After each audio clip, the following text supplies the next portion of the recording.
see the other topic named as Flowgraph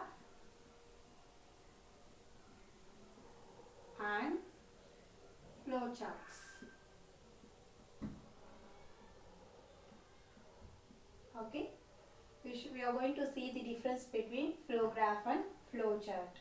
Already we have seen what is path testing and Flowgraph and what are the elements we are using in them. Now we are going to directly see the examples and how this Flowgraph is converted into Flowchart, and from this Flowchart we are having few more conversions. So those things we are going to see this in this topic.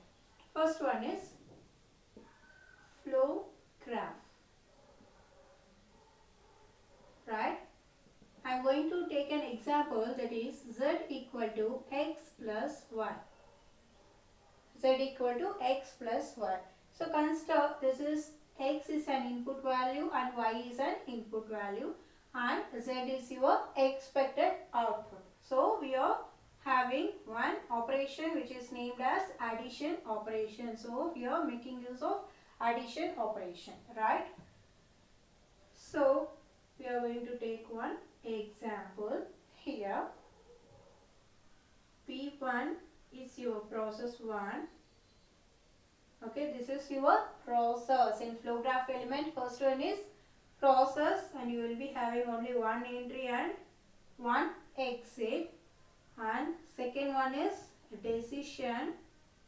Maybe any decision can be given. Decision box. Here we are going to take if condition, if x is equal to y, if it is not equal, what it should be happen.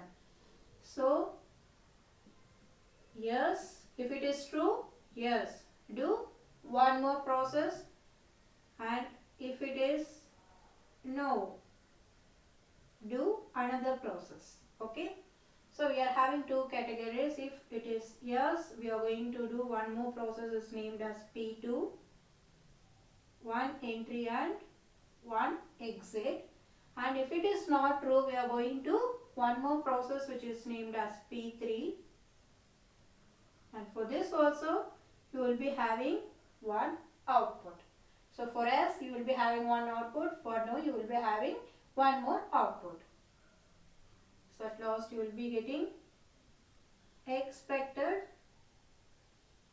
output.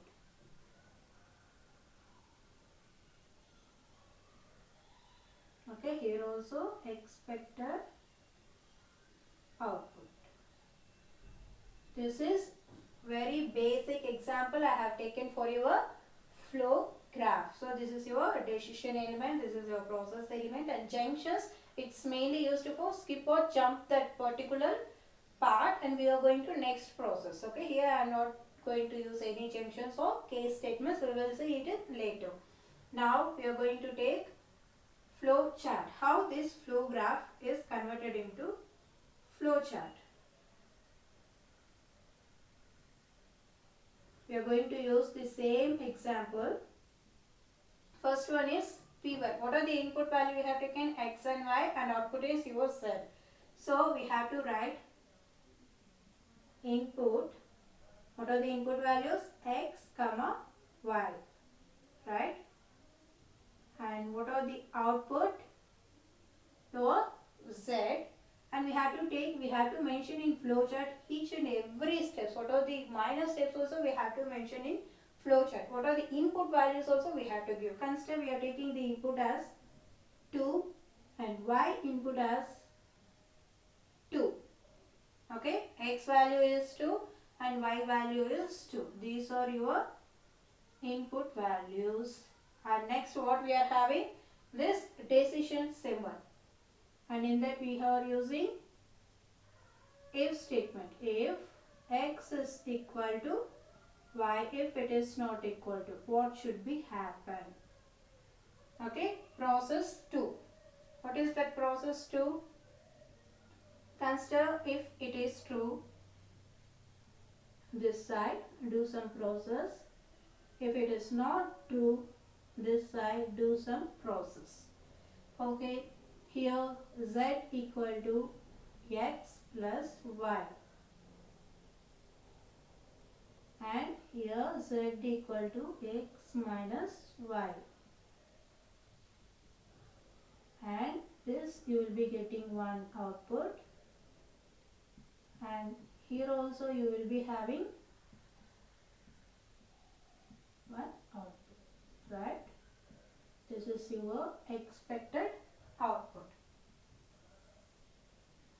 So already, what about this decision? Already we made a decision. If it is equal to, you should get one output, and if it is not equal to, you should get one output. One thing I said you in previous video, in case you are doing any software testing programming, before going to do that program, imaginary part is very important, right? You have to fix these are the input values and these are the output, and this may be unexpected output, right? As it is. See, this part is your whole P1. This whole part is your P1, and this is your decision, and this operation is your P2, and this operation is your process P3. Okay, so P1, P2 and P3 is given directly in your flow graph, but we don't know what operation will be done exactly in that process. That's why maximum of them we will be using this flow chart. P1, P2 and P3, some decision or any flow graph elements, and you will be getting output. Let's see the output, how it will become. See, x equal to 2, right? And y equal to 2. Here x equal to 2 and y equal to 2. Whether this is true? Say yes or no. Whether this is true? No. Right? X equal to 2 and y equal to 2. Both are same, right? So, if it is yes, we are going to do this operation. What is the output? Z equal to 2 plus 2, and you will be getting Z equal to 4. If this condition it satisfies, it should be going to your P2. If it is wrong, it will be going to your P3 process. But according to this input, you will be getting the output as 4, expected output. In case if you are changing the output inputs as x, one more example, this is one example, x equal to 2, y equal to 3. So 2 and 3, 2 equal to 3, yes, whether it is true? No, it is not true, because both the input values are not equal. So if it is not equal, go to no, then do the process P3. What is the P3? Z equal to x minus y, means 2 minus 3, your value will be minus 1. So your output will be Z equal to minus 1. So make sure to understand this operation.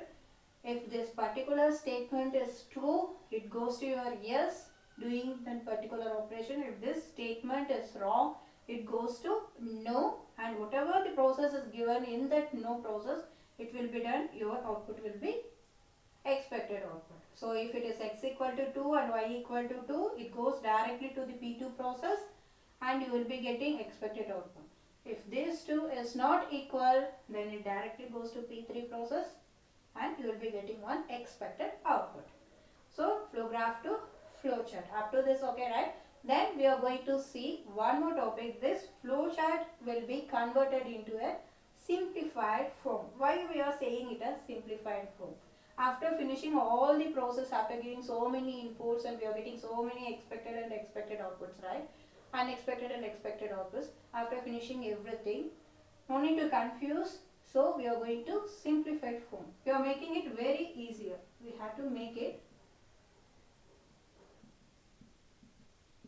simplified form. What is the simplified form? How this flowchart is converted into your simplified form? In flow graph, P1, P2 and some elements will be given. But in case of flowchart, all the things will be mentioned. All the input values also, it will be mentioned in your flowchart. And this, instead of P1, we are making it as 1. This P1 will be marked it as 1. And this P2 is marked as 2 in node format. In P3 is marked as 3. These things are called node links, N-O-N-D. Node links. By using that node links, we have connect all the process. And what about these flow graph elements? This will be connected in an empty node.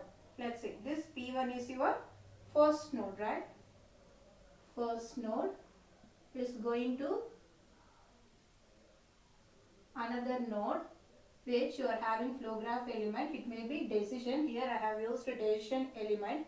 You can have any other element also. And second node, and this is third node, and this is fourth, and you are having fifth node. So in case for a particular node, if you are having two exit, one entry and two exit part, blindly you can confirm here some operation, some function will be there. It may be process or decision part, or any junctions can be used, or any case statements. Blindly you can say, okay, some process is going to be done. If you are having only single input and single output, single entry and single exit, you can say surely it would be a process. And here also process, and here also process. See, one entry, one exit. For this particular node, this is the exit, and for this 3 node, it is an entry and this is your exit. Got it? But in case if you are not having any flow graph, no flowchart, directly you are having this one as question in your examination. How to find which is process, which is decision, which is the node, and which is the process we are doing, means in the sense by using this arrow marks. By using this arrow marks, you can find only one single entry and single exit. Surely it will be P1 process, right? And here only one entry, so many exit.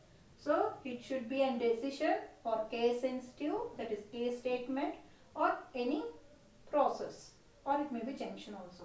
And see, one exit and one entry for your 3 node. By using that arrow marks, you can find it which is process, which are the functional calls here we are using. This is your simplified form of your flow chart, and this can be simplified in your pictorial representation, that is your last part.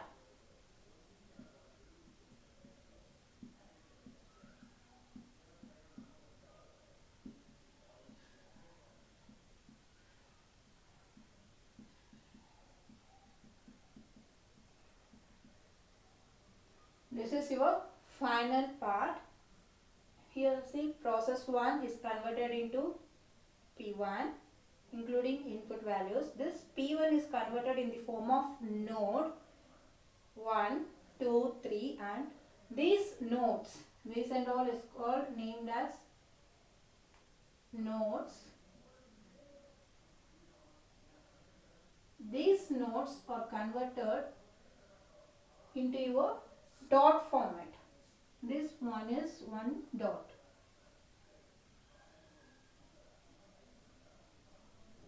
And this empty node is also a dot. 2, 1 dot, and for 3, for each and everything, it will be represented in dot format.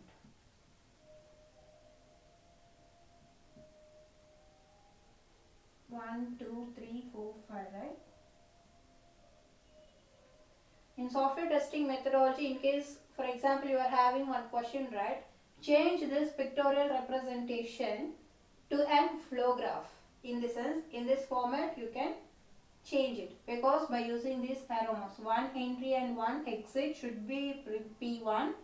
One entry, too many exit, in this sense, some flow graph elements they are using, and you are having only one exit, so it should be output. Only final thing is your output. Okay, like this you can convert this pictorial representation into flow graph or flow chart or simple form also. But in case in examination they are asking you draw this pictorial representation by using addition operation or multiplication operation or subtraction operation, in the sense like this you can convert all the things whatever you want. This is the major difference between flow graph and your flow chart. And we are deciding the paths also, to which path it should be moving. Why I am saying path testing is very important in this is by having the input values x equal to 2 and y equal to 2. So we are moving to one path to get an output, and we are moving to another path to get another output. So this path selection is a cornerstone to get your expected output very easier and faster. This is about your flow graph and flow chart and the importance of your selecting a particular path by using the input values. Okay, thank you.